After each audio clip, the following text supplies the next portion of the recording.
EAMCET స్ట్రెస్సా? Testonic.ai ని try చేయండి. Free mock test, custom test, AI insights మరియు పర్ఫార్మెన్స్ ట్రాకింగ్ కూడా. Register now.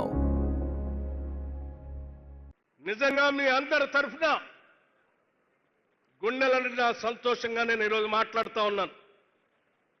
ఈ రాష్ట్రంలో ఉన్న ప్రిమిటివ్ ట్రైబ్స్ అందరి కోసం శాచ్యురేషన్ మోడ్లో ప్రతి ఇంటికి 5 లక్షల రూపాయలతో శాచ్యురేషన్ మోడ్తో అందరికి ఇళ్లు కట్టించే కార్యక్రమం చేద్దామని ముఖ్యమంత్రి గారు ఇందాక ప్రకటిస్తే ఇల్లు లేనటువంటి కుటుంబాలు వాళ్ళు పడే బాధ, ఆవేదన తెలిసిన వ్యక్తిగా మీ అందరి తరఫున నేను మరొకసారి ముఖ్యమంత్రి గారికి, హౌసింగ్ మంత్రి గారికి ప్రత్యేకమైనటువంటి ధన్యవాదాలు చెప్పడమే కాకుండా యావత్ మంత్రివర్గ సహచరులందరికీ కూడా ధన్యవాదాలు, కృతజ్ఞతలు తెలియజేస్తా ఉన్నాను. మిత్రులారా, ఇది మన ప్రభుత్వం, ప్రజల ప్రభుత్వం, ఇది మన కోసం పనిచేసే ప్రభుత్వం. ఇది మనం దీన్ని గుండెల్లో పెట్టుకొని, అరచేతుల్లో పెట్టుకొని కాపాడుకుంటూ ముందుకు తీసుకొని పోతే దశాబ్దాలుగా ఉన్నటువంటి నినాదాలకి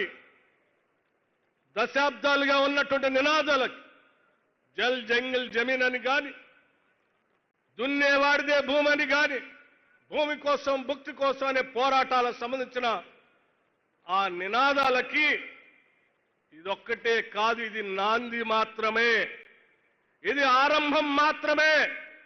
రాబోయే 5 సంవత్సరాల్లో ఇంకా అనేక పథకాలతో ఆ నినాదాలకి కార్యాచరణ రూపం తీసుకొని వచ్చి చట్ట రూపంగా ప్రజలకు అందించే కార్యక్రమాన్ని మా ముఖ్యమంత్రి రేవంత్ రెడ్డి గారి నాయకత్వంలో మేమంతా పనిచేస్తామని ఈ నల్లమల సాక్షిగా రాష్ట్ర ప్రజలకి మాటిస్తా ఉన్నాం. Young India integrated residential schools ఒక్కసారైనా 10 సంవత్సరాల్లో ఆలోచన చేశారా మీరు? ఎక్కడెక్కడో చెట్టుకోహళ్ళే పుట్టకోహళ్ళకు ఉండేటువంటి విద్యార్థులందరినీ తీసుకొని వచ్చి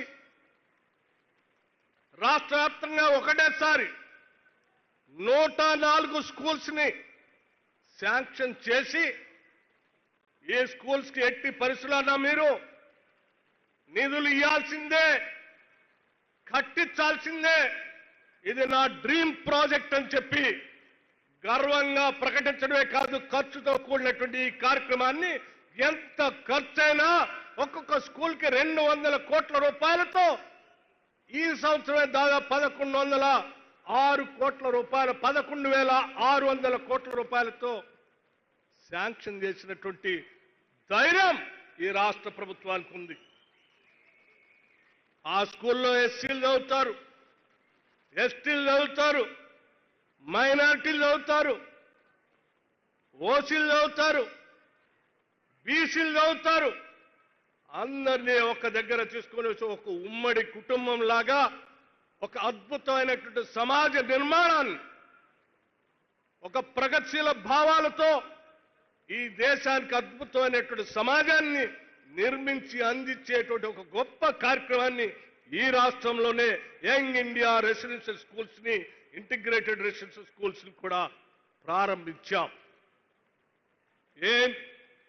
10 సంవత్సరాలు పాలన చేసిన మీరు ఒక్కరోజైనా ప్రభుత్వ పాఠశాలల గురించి ఆలోచన చేశారా? గిరిజన, పేద, బడుగు బలైన వర్గాలు చదివేటువంటి రెసిడెన్షియల్ స్కూల్స్ లో 40% ప్రభుత్వం అధికారంలో రాగానే మన ముఖ్యమంత్రి రేవంత్ రెడ్డి గారు కేబినెట్ లో ఉన్నటువంటి అందరి సహచరులందరినీ కూర్చోబెట్టి ప్రతి సంవత్సరం పెరుగుతున్న ధరలకు అనుగుణంగా రేట్లన్నిటికీ పెంచుతున్నాం. కానీ మన బిడ్డలు తినేటువంటి అన్నానికి మనం పెంచట్లేదు. ఇది కరెక్ట్ కాదు. 40% ఒక్కటేసారి పెంచండి అని చెప్పి ఆదేశాలు ఇస్తే ఆ ఆదేశాలని ఈ రాష్ట్ర ప్రభుత్వం అమలు చేస్తూ ఇవాళ యంగ్ రెసిడెన్షియల్ స్కూల్లో చదువుకునే ప్రతి బిడ్డకి 40% ఇవాళ డైట్ ఛార్జెస్ పెంచాం, కాస్మెటిక్ ఛార్జెస్ పెంచాం.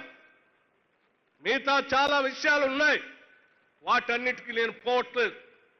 కేవలం ఇటువంటి అటవీ ప్రాంతంలో అనాదిగా అభివృద్ధికి దూరంగా ఉన్నటువంటి బిడ్డల కోసం ఆలోచించి చేసినటువంటి పథకాలకు మాత్రమే పరిమితమై నేను ఈ 4 విషయాలు మీకు చెప్పాను.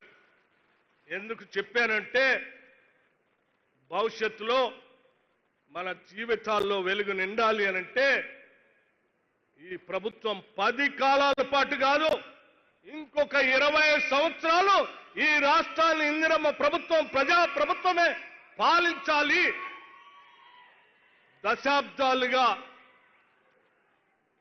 ఈ రాష్ట్ర గడ్డపైన ఉన్నటువంటి నినాదాలు అన్నిటికి కూడా చట్టరూపంగా చట్టాలు వచ్చి ప్రజలకి మేలు జరగాలని గుండెల నిండా ఆశతో ఈరోజు మీ అందరికీ ఈ విషయాల్ని చెప్తూ ఇక్కడికి వచ్చి ఈ నల్లమల్ల అడవి మధ్యలో మీ అందరితో మాట్లాడి ఈ కార్యక్రమాన్ని ఈరోజు చేసే ప్రారంభోత్సవంలో పాలుపంచుకోవటం చాలా చాలా ఆనందంగా ఉందని చెప్పి మీ అందరికీ సవినయంగా మనవి చేస్తూ